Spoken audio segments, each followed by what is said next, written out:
En el siglo XIX, en ese momento, la primera mitad, se da la coyuntura de la transformación de México en un país moderno. Requería México de modernizarse o dejar de existir.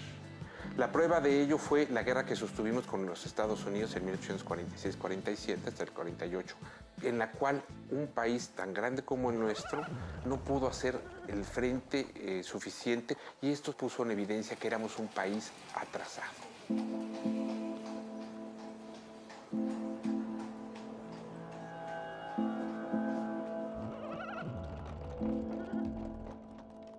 El contexto está dado por los hombres que quieren transformar ese país, quieren modernizarlo.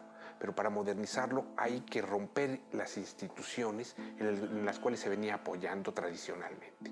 La principal, la iglesia. Otro de los grandes pilares es el ejército. La sociedad civil no existe en ese momento como tal.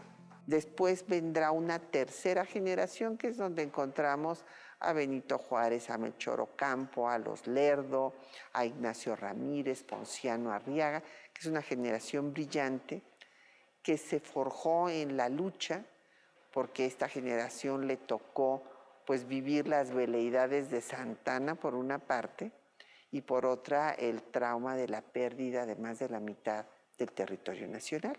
Y esta generación, cuando llega al poder después de la Revolución de Ayutla, va a querer hacer una reforma que es una verdadera revolución liberal. ¿Por qué? Porque va a cambiar finalmente las estructuras, va a acabar con los privilegios del clero y del ejército, estableciendo pues una sociedad civil, dejando la organización estamental, dando la primera ley de administración de justicia, redactada por el propio Juárez, y a dar un paso fundamental también, que es el de la libertad de cultos.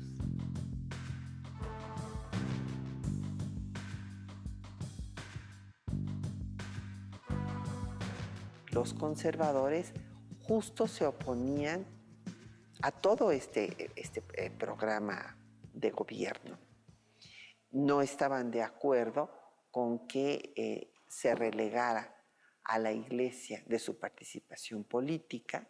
Consideraban que era fundamental mantener la intolerancia religiosa para que no entrara ninguna idea diferente a la de esta religión, y pues también consideraban que el ejército debería de mantener el orden y la seguridad y tener un gobierno fuerte. Eran proyectos opuestos. Entonces esto pues lleva a una guerra civil.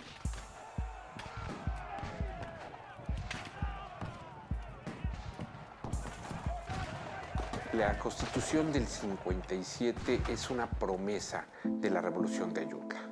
Cuando estalla esta revolución en contra de la dictadura de Santa Anna, se promete un cambio fundamental en la organización política del país. Sobre todo basarse en instituciones liberales que evitarán que grupos determinados se afiancen en el poder y creen una dictadura como la santanista, que fue apoyada mucho por la iglesia y sobre todo por los militares. Pero esos dos grandes estamentos, el militar y el eclesiástico, naturalmente responden oponiéndose a cualquier modificación.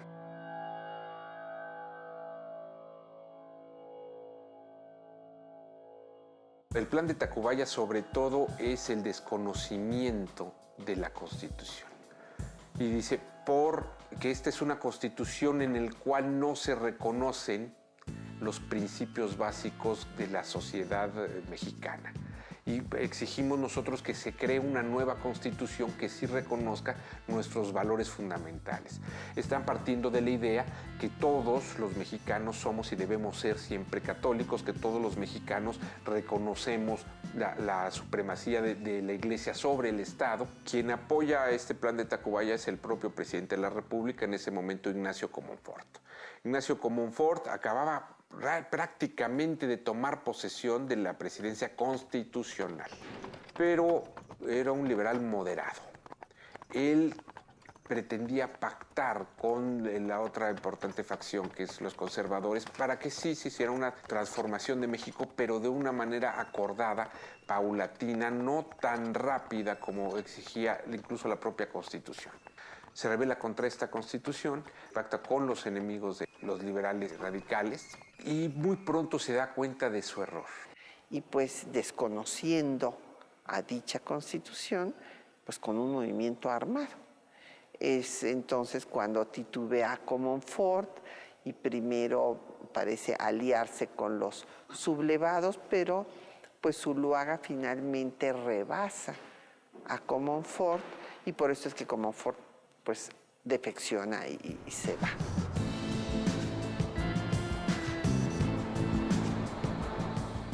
Los militares de carrera eran conservadores.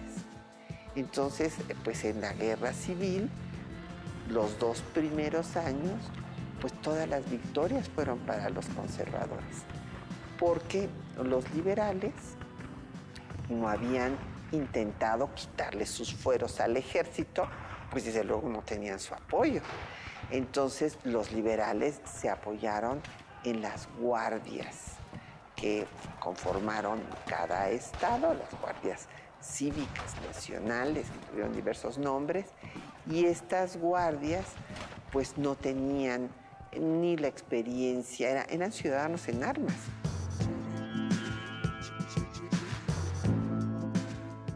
El presidente de la Suprema Corte de Justicia en ese momento es el licenciado Benito Juárez. Es retenido en Palacio Nacional por Ignacio Comonfort, eran amigos íntimos, lo invita a que participe en este movimiento, Juárez se niega, y por lo tanto, para evitar cualquier problema, pues lo retiene en Palacio Nacional. No lo mete en un calabozo, lo mete en uno de los salones de Palacio Nacional. Cuando se da cuenta de su error Comonfort y de que de alguna manera había sido traicionado por quienes lo habían invitado a participar en este plan, libera al presidente, ya en ese momento al presidente Juárez, porque ipso facto había quedado descalificado Comonfort como presidente y le correspondía al presidente Juárez. Pero no podía en ese momento establecer ahí su gobierno, porque estaba la ciudad tomada por los tacobayistas. Tiene que salir rápidamente y se dirige a donde le ofrecían el reconocimiento a su gobierno y el apoyo que le pudieran dar.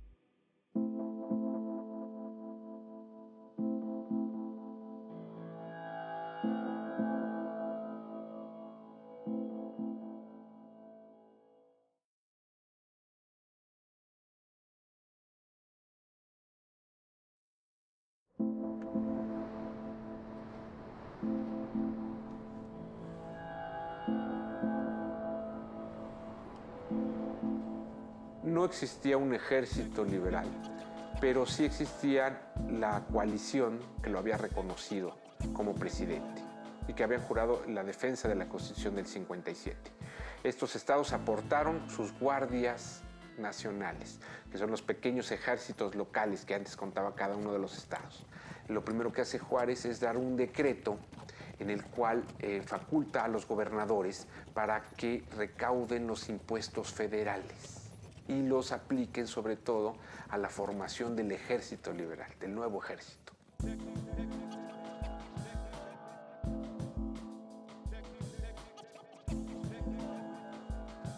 El contexto histórico en el cual Benito Juárez se queda en Jalisco se deriva de las luchas que había entre liberales y conservadores en ese momento, y dada la imperiosa necesidad de que tuviera seguridad él y su gabinete, decide, hasta entre tanto no se calmaran las cosas en la Ciudad de México, establecerse en Jalisco.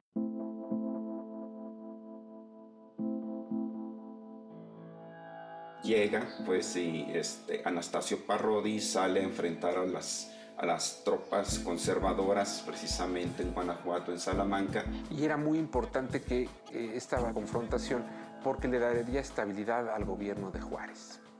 Mientras esto estaba ocurriendo, había ese nerviosismo por ciertas facciones del ejército en Jalisco que se habían quedado resguardando la capital del estado. Estaban algo nerviosos, dudando de si habían elegido bien el bando. al cual debían servir.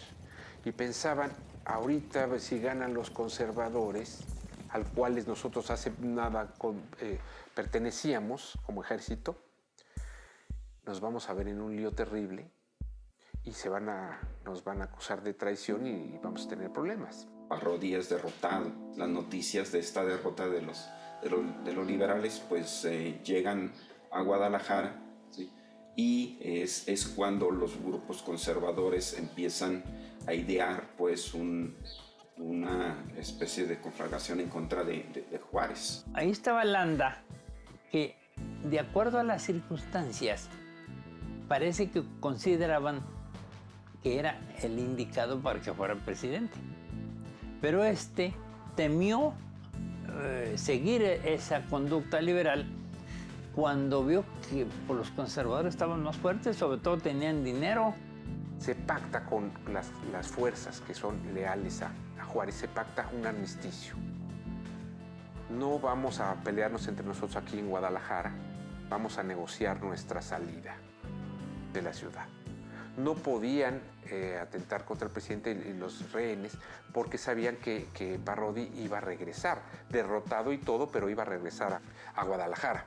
Y entonces también estarían expuestos a la ira del ejército constitucionalista.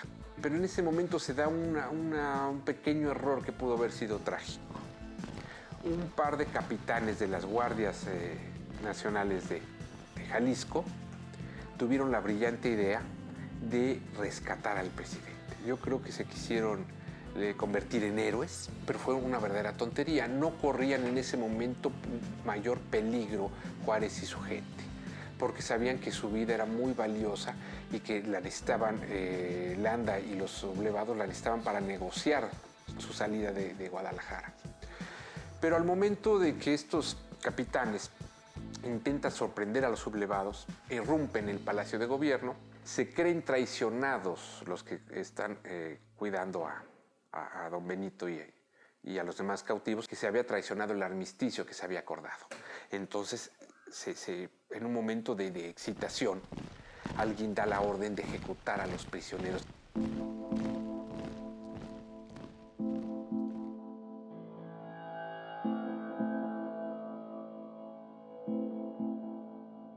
El teniente encargado de darle muerte era precisamente don Filomeno Bravo, que era de aquí de Colima. Se ha generado una especie de leyenda negra en torno a la figura de este personaje, porque es al que se le atribuye en buena medida la acción del intento pues, de asesinar a Juárez estando él preso en el Palacio de Gobierno en Guadalajara.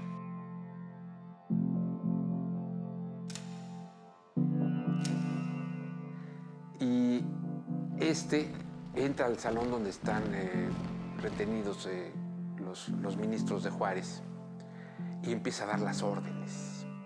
Dice, ya sabe, clásico de preparen, apunten. Ahí la historia nos enseña que Guillermo Prieto se interpuso y habló. Él mismo dice en sus memorias que él habló y no sabe ni lo que dijo. Levanten esas armas, los valientes no asesinan, y empieza a explicarles por qué no debían de matarlos. Palabras elocuentes en las cuales logra impedir pues el cruel asesinato.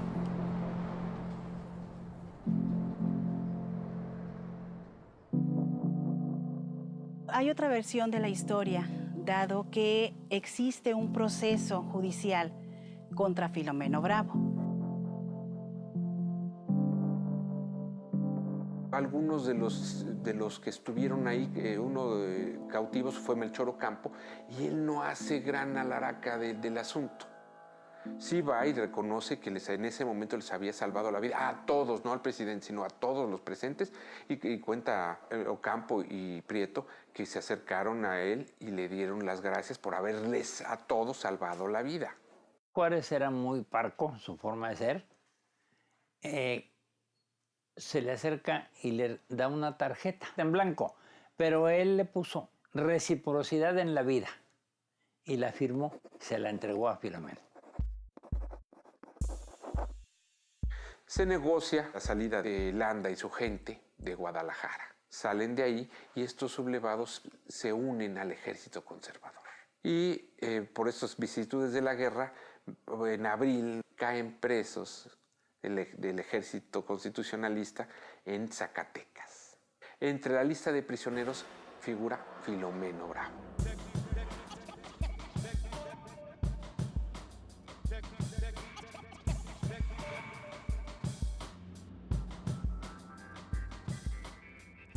Siguiendo la costumbre de la época, en cuanto terminaban la batalla empezaban a fusilarlos.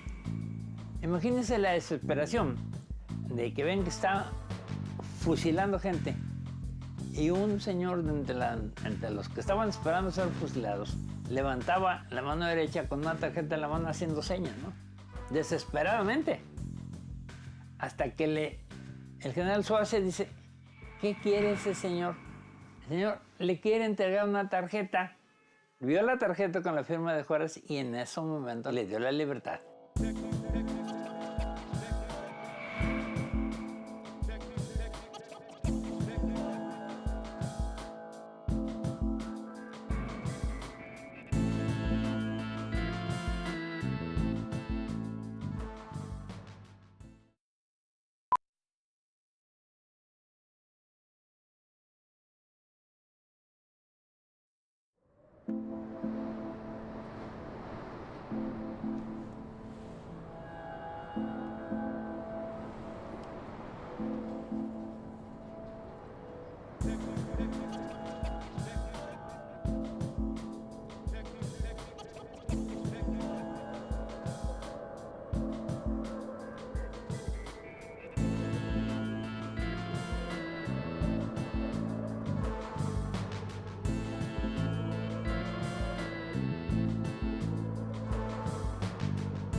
El archivo histórico de la Casa de la Cultura Jurídica en Guadalajara. Dentro de este acervo documental se localizó en específico un documento que es un proceso que se sigue a Filomeno Bravo, ¿sí? Que es un proceso de enjuiciamiento por su participación en específico en formar parte del ejército conservador. El proceso se inicia el 25 de enero de 1861.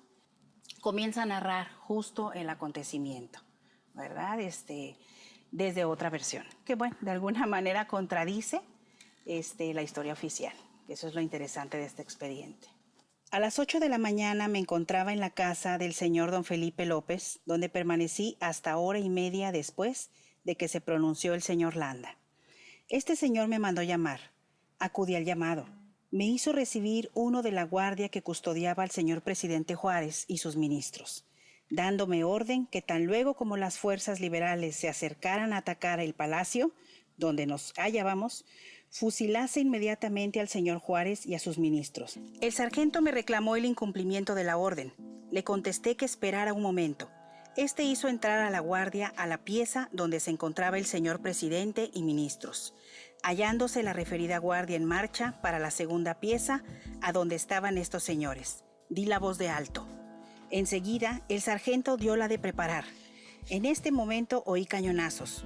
Con una pistola hice salir a la guardia, por cuyo hecho, el señor don Guillermo Prieto me abrazó y me dio muestras de reconocimiento. Salí a la puerta de la habitación y volví de nuevo a contener a un tumulto de personas y oficiales que se echaron sobre la pieza de los prisioneros insultándolos, a quienes dije que primero pasarían sobre mi cadáver que cometer la más leve falta a aquellos señores. Después de defender al señor presidente y al señor Guillermo Prieto, llegó el señor Landa, quien me dijo que había hecho muy bien en no haber cumplido su orden y que me prohibía absolutamente dijera a nadie que él me había dado orden de fusilarlos. Los documentos, y en particular se contrapone en específico con la historia oficial, y su defensa se basa precisamente en echar abajo esa idea de que fue él el que de manera unilateral tomó la decisión de a asesinar a Juárez en un momento dado. No obstante, el juez de distrito de Guadalajara busca más elementos, ¿sí?, para sentenciar a Filomeno Bravo. ¿Y qué es lo que hace? Solicita información directa, ¿sí?, al Ejecutivo, a Juárez en principio. Repito, Juárez ya estaba en la Ciudad de México, pues ya bien establecido con su gobierno. Guillermo Prieto también, al igual Melchor Ocampo. Y a esas tres figuras, ¿sí?, son a los que el juez de distrito solicita tengan a bien emitir un oficio dando informes sobre el testimonio que vierte, pues, el Filomeno Bravo, y que para esto les hace llegar copia. Finalmente, por allá como en marzo de 1861, el que responde es Melchor Ocampo. Señala que sí, que él estuvo en Guadalajara en esa época, que fue parte de los efectos del motín Landa cuando estuvo preso, pero que después él no se encontraba preso cuando sucede el acontecimiento.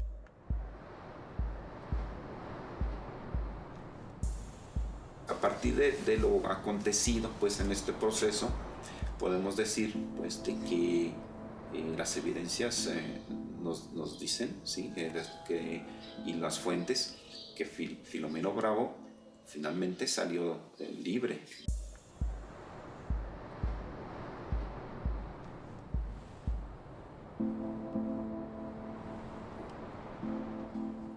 Es un acontecimiento de la historia de México que nos pone de relieve la división que había entre los mexicanos y la liquidación, lo difícil que fue la liquidación del viejo régimen. Es muy importante que la gente conozca que es el momento en el cual nacemos nosotros, la Reforma y sobre todo después del triunfo contra el Imperio, nacemos realmente como una nación. Si a Juárez lo hubieran ultimado ahí, la historia hubiera sufrido un gran retroceso, porque hubiera entrado una potencia extranjera.